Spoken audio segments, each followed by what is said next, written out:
আসসালামু আলাইকুম। আমি নূর। আজকে আপনাদের সাথে ঝরঝরে পোলাও রান্নার রেসিপি শেয়ার করছি।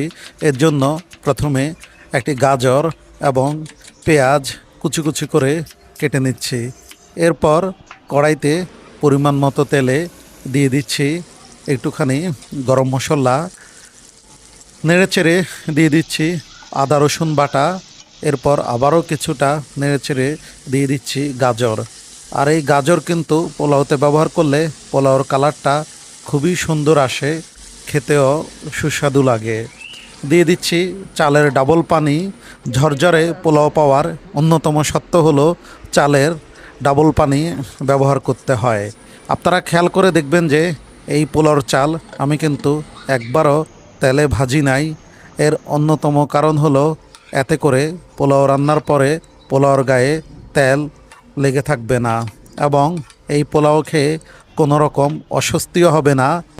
যারা রান্নায় কম তেল ব্যবহার করতে চান বা কম তেল খান, তাদের জন্য এটি একটি আদর্শ রেসিপি হতে পারে।